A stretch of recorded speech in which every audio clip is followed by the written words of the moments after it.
Selling any products online, Google Shopping ads needs to be a part of your strategy. So either you're thinking of running ads or you have campaigns running and notice you're not getting the results you hoped for. Success with Google Shopping ads can be difficult. The most common issues I've seen is due to poor campaign setup from the start, causing you to waste your money. To see success with Google Shopping, you need to make sure you have the correct campaign setup for these two reasons. You want to be able to quickly see what is working and what is not working in your campaigns. And secondly, if you don't have the correct campaign setup, you can't optimize your shopping campaigns. So linking your Merchant Center account is an important step, and you need to set this up before running shopping ads, but most platforms integrate quite easily with the Merchant Center. Just follow the steps on Shopify, e-commerce or WooCommerce, for example, and they'll set you up quite easily. I'll be focusing on optimization strategies and campaign structure in this video. If you haven't seen any of my videos, I'm QNLS, a Google Ads specialist with over 7 years experience. And in today's video, I'm going to go through your account structure and optimizations I personally use for Google Shopping campaigns. So in this video, we'll be focusing on standard shopping campaigns and not Performance Max. Before I start discussing the campaign setup, we need to discuss how Google displays our shopping campaigns and what different elements make them stand out. There are three main elements of your products. So those are price, product titles, and images. Price is probably one of the most important elements of your products, just because your products are positioned directly next to competitors. So oftentimes the cheapest products will get the clicks. So unless you have something unique about your product or some sort of brand awareness, almost always the cheapest item will get the click, depending on the item. This also makes it difficult to compete for generic products against bigger brands. However, comparing to other channels, you might see a much lower CTO with these shopping campaigns, but they do convert much higher, just because customers sort of already know what they're getting before they land on your landing page. They're not going to be shocked by price, for example. Unlike search campaigns, with Google Shopping campaigns, rather than entering a group of keywords to target, Google looks at your keywords in your product titles, descriptions, and also the content on your product landing pages to determine what keywords will trigger your product. So it's important to review your titles beforehand and add relevant keywords to your titles. Let's now talk about the biggest issue with Google Shopping campaigns, and that's account structure. So the problem when going into client accounts is that they set up their campaigns to include all their products into one ad group. Each ad group should be focused around a particular collection. So let's say, for example, you have an apparel store selling multiple items of clothing. Your campaign structure should look something like this. You'll have a clothing campaign, then you'll have specific ad groups inside that campaign for t-shirts, hoodies, and pants. And inside those t-shirts ad group, you'd have specific products. You'd have all your t-shirt products essentially. Campaign structure is important because it allows you to go in and see which product groups are actually doing well and which ones need more optimization. So if you have 100 products, you need to have clear product groupings so you can see which products quickly are performing well, and the products that aren't performing well, you need to work on optimizing them.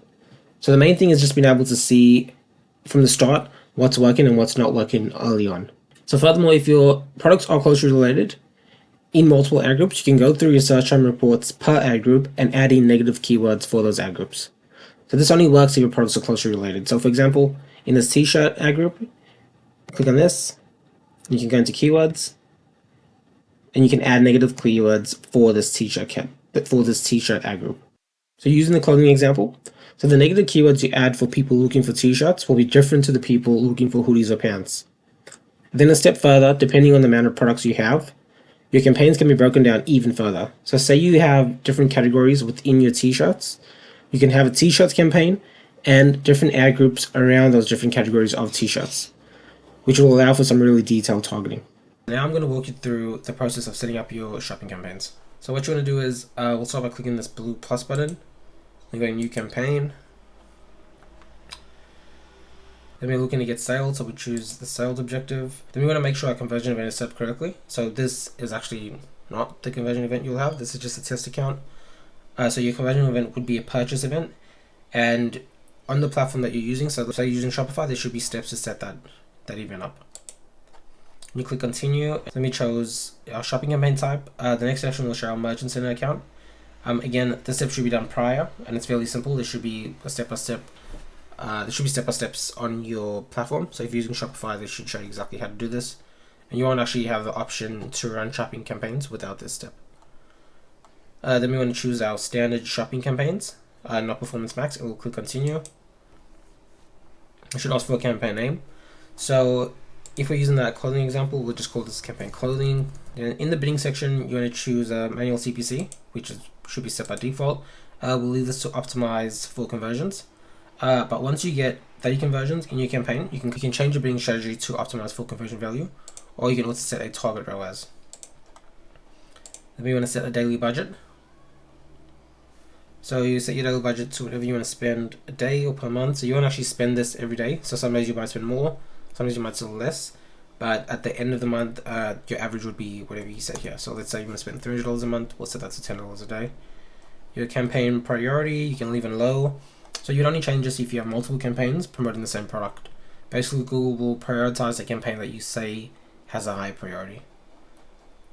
So we'll leave that for low. You can adjust it there. Search network, I always turn this off just because I haven't seen any results having this on, but feel free to test that yourself. Locations, you just want to choose your location where you're selling your product. So if you want to add multiple locations, you click this, like United States.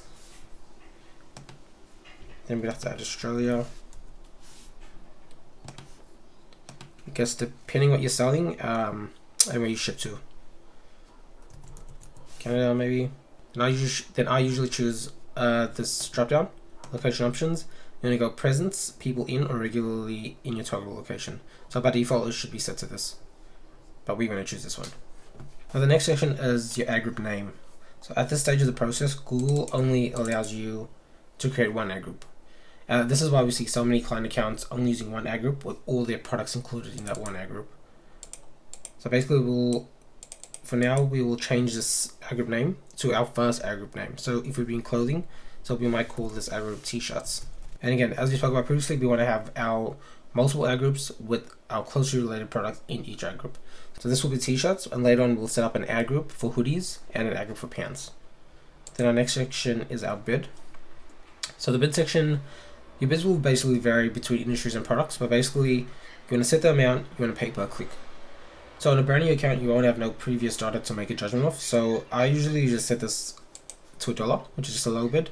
And then you want to monitor this each day or every 2 days to see if your campaign's spending. If it's not spending, it means your bid is set too low, which will just come back in and we'll adjust the bid. Now you can set this high from the start, but essentially you don't want to be overpaying per click and be wasting your entire budget just on a couple clicks. So we'll leave this to $1. We'll click create campaign. Our next step is going to be where we add in our other ad groups and choose our specific products for each. Before we get to that step, if you have found value so far and would like to see more videos, would you please subscribe to my channel so I can continue making more videos? And thank you for making it this far. So adding products. So right now we just have one campaign and one ad group. So we want to add multiple ad groups and we want to add our products for each ad group. So in this t-shirt ad group right now, first we'll click on this all product section. And we want to add a subdivision. So we'll click on this plus icon. And then in the section, you can choose your categories. So I'll usually go with item ID, and then I'll add a filter for just t-shirts.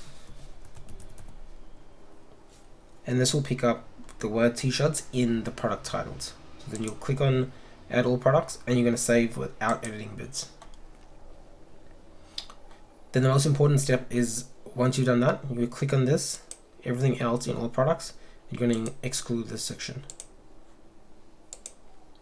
So now we have this t-shirt ad group only showing our t-shirt products. And then we're going to go back on our ad groups. And now we want to create our other ad groups. So first we're going to go into this ad group section. You can see this is our t-shirt. This is our t-shirt ad group inside our clothing campaign. Click this blue plus button. And you want to give your ad group a name. So let's say we're going to do hoodies. And you'll choose your bid. Again, you can start low. $1, but again you can see why we want to split them up. So hoodies is probably a more expensive product than t-shirts, which means that the bids would usually be a little bit more expensive. We'll click save. So now for the hoodies campaign, we'll repeat the process again. So now we're inside hoodies, we're in the product groups, we're going to click this plus icon, and we're going to do exactly the same thing. So again, how you choose your collections and how you sort of sort your products is entirely up to you. I just go with item ID, and I'll go hoodies. Obviously, doing it this way, you need to have the word hoodie inside the product title, which in most cases you're going to save without any bids. And then again, the most important part is you're going to select this and you're going to exclude this because this will show all your products. Exclude this. That's excluded. Then we're going to click on this, and now we have 2 ad groups, 1 t-shirt, 1 hoodies. All the hoodies are inside the hoodies ad group, and all the t-shirt products are inside the t-shirt product ad group. So now we have our 2 ad groups set up. Once we have some data coming in, we will optimize these ad groups in the following ways. So we monitor our search terms and add in negative keywords per ad group that we can see are not converting and getting no clicks. So for example, our t-shirt ad group, we don't want the keywords hoodies or pants triggering our ads for these t-shirts. So we can add a negative keyword for this t-shirt ad group. So we click on t-shirts. You're gonna go and add keywords. Click the blue plus button. Make sure this is ad groups, the t-shirt ad group. And then we can put in pants, hoodies, for example. Maybe we don't want to show up for Amazon and came up brand search triggering ads as well. So let's say someone's looking for Amazon t-shirts. Amazon t-shirts, we can add that in. Something for Kmart t-shirts. You can add that in as well. But again, this will all be based on your actual search term report. This is just giving an example for now. You also want to run regular audits, maybe every 2 days. So because Google's looking at your product titles, your descriptions, and the content on your landing pages, they treat each keyword as a broad match type. So basically they'll be triggering your ads for any instances of those keywords. So for example, let's say you're selling a Lakers t-shirt and your product title has a Lakers t-shirt. Your ads will also get triggered for people searching for the term Lakers or search terms or phrases around Lakers. So we want to make sure we're regularly running audits and adding in as many negative keywords as possible for our ad groups.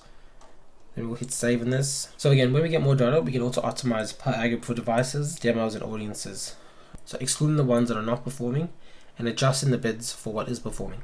So let's say we see that people on mobile phones are buying way more t-shirts compared to tablets and desktop. Tablets will say there's 0 sales, on mobile phone there's 30 sales, and on desktops there's 5. And keeping in mind that all the impressions are fairly similar, meaning that they've all got a sufficient amount of spend. We can completely exclude tablets, so we aren't wasting any more of our budget on tablets. We can increase the bid of the mobile phone's device, so we're focusing more of our budget on what is working. And then for desktop, I will just leave as is for the time being, just because it's getting some conversions. So now essentially we're spending our same budget, but we're just allocating more of our budget to what is working. And we can do this per ad group. And we can also go into our audience tab. So let's go in the hoodies one, for example, and we can add audience segments. Make sure this is to the ad group level, not the campaign level. So it's important to keep this observation for the time being. This means we won't actually be targeting these audiences, but Google will be gathering data so we can use that data later on to adjust bids. So for example, hoodies, let's just search up clothing. Then we can just choose different clothing, running clothing. So again, we won't actually be targeting them. Click save. So we add that in. So then we'll go show table. So let's say let's say this campaign has been running for a bit. Then we can click show table, and then we realize that this apparel segment is actually getting in much better results than all the other segments. Then we can click on this adjust bid section, and we can increase the bid for this particular segment.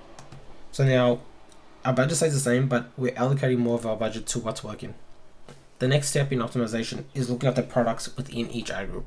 You want to see the products that aren't performing well and compare them to the products that are performing well, and then see if we can make adjustments to their product titles, their descriptions, their images, and their prices compared to competitors, so that we can give those products a chance. You can see how this campaign setup allows you to determine winners early on, and allows you a lot more control when it comes to optimizing your bids, your negative keywords, your audiences, demographics, and your devices. It also allows you to compare related winning products in your ad groups to the losers, and make decisions on adjusting titles, images, and prices. Whereas if everything was combined, you sort of have no control over optimizations, and you're essentially just wasting money. Hopefully this video was helpful. If you're a digital marketer, a small business owner, or an entrepreneur, please subscribe to my channel for more content. And also, if you have any questions or need help, comment below and I'll be sure to reply. Thank you.